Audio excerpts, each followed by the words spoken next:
நம்முடைய அன்றாட வாழ்விலே நாம் பல காரியங்களுக்கு முக்கியத்துவம் கொடுக்கின்றோம். அதிலே குறிப்பாக பேச வேண்டும் என்றால், அன்றாட வாழ்வினுடைய அத்தியாவசியங்கள் பல இருக்க, ஆனால் எவற்றின் மீது நம்முடைய நாட்டங்கள் சென்று கொண்டிருக்கின்றது என்று பார்க்கின்ற பொழுது பல நேரங்களிலே போலி விளம்பரங்கள், போலியான வாழ்க்கை, இவற்றிற்காக அதிக நேரத்தை நாம் செலவிடுகின்றோம். ஆனால் ஆண்டவர் இயேசு கிறிஸ்து தமக்கு கொடுக்கின்ற ஒரு வாக்குறுதி என்னவென்று பார்க்கின்ற பொழுது, இறை வார்த்தையை அடிப்படையாக கொண்ட ஒரு வாழ்வாக நம்முடைய வாழ்வு மாறுவதற்கு நாம் அழைக்கப்படுகின்றோம். அன்னை மரியாள் இறை வார்த்தையை சிந்தித்தார். எனவே ஆண்டவர் இயேசுவை கருதரித்து இந்த உலகிற்கு மனிதனாக நமக்கு கொடுத்தார்.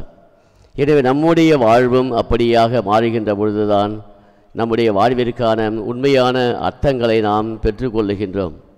எனவே ஒவ்வொரு நாளும் நாம் எந்த அளவிற்கு இறை வார்த்தைக்கு முக்கியத்துவம் கொடுக்கின்றோம், அதை வைத்துதான் நம்முடைய வாழ்வினுடைய ஆதாரங்கள் அனைத்தும் அமைந்திருக்கின்றது.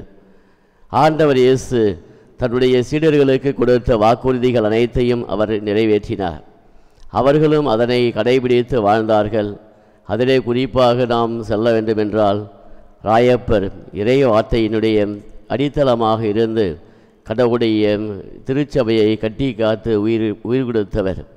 எனவே நம்முடைய வாழ்வு என்பதும் அப்படிப்பட்டதாக தான் இருக்க வேண்டும்.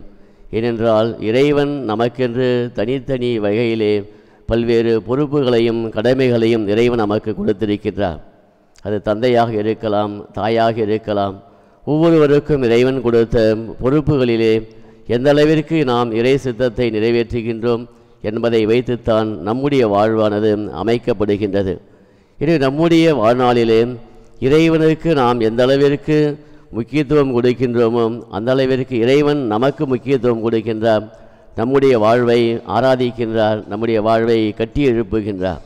எனவே அதற்கு நாம் எந்த விதத்திலும் நம்மை வீண் ஆக்காமல் இறைவனுடைய சித்தத்திற்கு நாம் இணங்கி வாழ்கின்ற பொழுது இறைவனுடைய வல்லன்மை நம்மொழியாக செயல்படும் என்பதை இந்த நாளிலே இறைவன் நமக்கு உணர்த்துகின்றார்.